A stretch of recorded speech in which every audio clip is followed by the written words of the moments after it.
Hey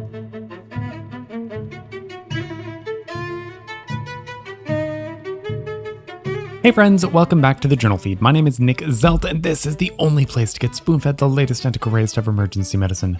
So, this is the audio version of the past week's summaries, which this week were brought to you by our authors, Catherine Wolkowski, Kitan Patel, Kimiko Dunbar, Shannon Marcus, Vivian Lay, and Clay Smith. Okay, and now let's start with the second article, titled Predictors of Emergency Physician Productivity in a National Emergency Medicine Group, out of the Annals of Emergency Medicine.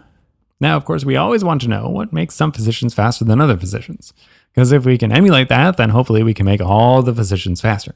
Now, of course, there would be such a thing as too fast, but I don't think that we're getting there just yet. Most studies that look at this look at a particular department and not necessarily on a much broader scale. This, on the other hand, was a retrospective observational analysis of over 234,000 shifts and over 2,000 physicians from 184 emergency departments. So this is an enormous sample. And from this, they wanted to see exactly how many patients per hour people were seeing and which factors were associated with this. The mean patients per hour was 1.94 across all sites and physicians. Tenure at a particular site was the biggest driver of productivity. And for this, if you were to spend longer at the same site, you would see more patients per hour. After a year, it'd be 0.1 patients more. After 60 months, which is 5 years, about 0.2 more patients per hour, which actually adds up to quite a bit. Night shifts, on the other hand, they had the largest negative impact, about 0.2 lower. And younger physicians actually saw more patients than older physicians. Physicians under 35 years old were seeing about 0.11 more patients per hour than patients who were over the age of 55. Males also saw slightly more patients, but only by 0.07 patients per hour.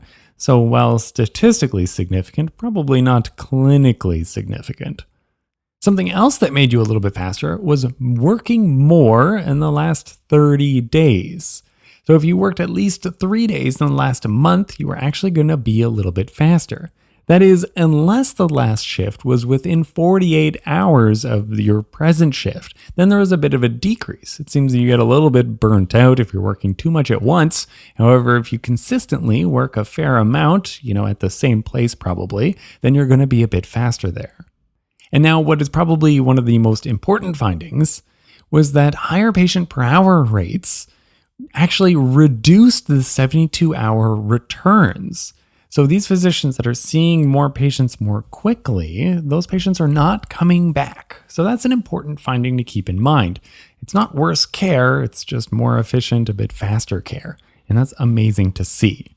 However, they did exclude a lot of really relevant people from this whole cohort. And that's they excluded all teaching hospitals. I know, come on, guys. A lot of you that listen to this are probably academics and you've got residents, and you're just not included in this sample. But I think the overall message probably still applies for the most part. Some other things that slowed people down were having a lot of emergency department boarders, and if you had higher patient severity scores, complex patients obviously take longer. How is this actionable in your day-to-day? Well, it's not really unless you're the one making the schedule, and I don't think anybody is overly surprised to know that people who work more and work at the same place for longer are seeing patients more quickly. They're going to be a little bit more effective. So I guess good staff retention is something that's important. So, make your staff happy and they'll see more patients for your department. In a spoonful, this study identifies interesting but kind of unactionable factors associated with physician productivity that you can't necessarily apply in your day-to-day. And then the third article, titled The Prevalence of Facial Petechiae in Infants Evaluated for Excessive Crying, out of the journal Pediatric Emergency Care. Now, of course, no one likes anything related to child abuse, so the more we can spot it, the better. One of the most consistent findings for abuse in children is bruising, particularly if it's not age appropriate.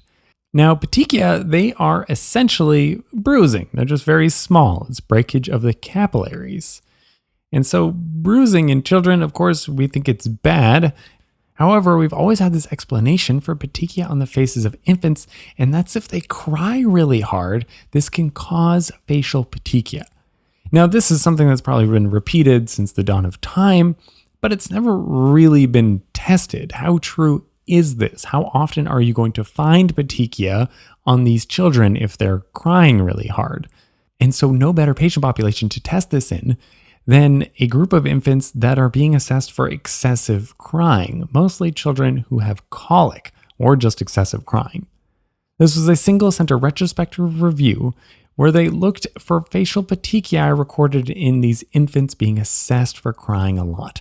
They had 138 infants who were examined in a specialized clinic for fussiness or crying, most of which had a median crying time of 4 hours per day. So these kids are really going at it.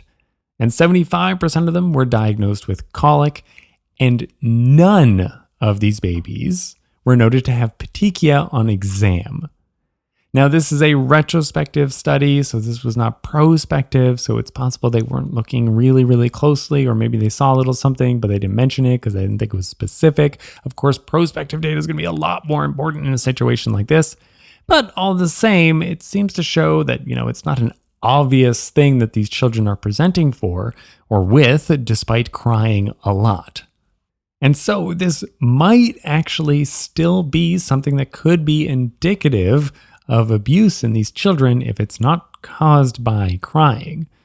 The AAP wants us to identify kind of sentinel injuries because a lot of people who come in for abuse, particularly lethal or fatal abuse, they often have come in before. And so we want to identify them on that first visit to hopefully avoid any future abuse. It is worth noting that none of these children were suspected for abuse. All of those children were excluded from the population. The authors do note that it is normal to have some petechiae, just 1 or 2 is normal in well babies, although this was a trial that was looking at meningococcal meningitis as well.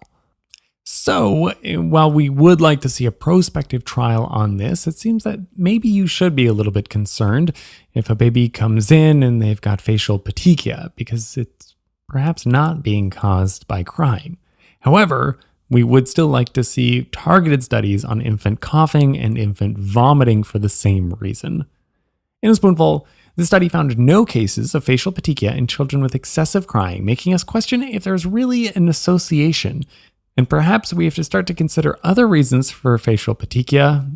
Okay, that's all the articles from today. Let's do a quick wrap up of everything. Then from the second article, we get into a lot of things that make people faster in the emergency department. Namely, if you've been at the same place and you work quite a bit at the same hospital, that'll make you faster, as well as if you're a younger physician. And all of this without increasing the return rates of those patients. Then from the third article, perhaps you can't blame facial petechiae on infants crying. This study found no babies with facial petechiae, even in babies that cry a lot. Now, if you are hearing this right now, then you are not a part of the members feed, and so you missed 3 articles from this past week.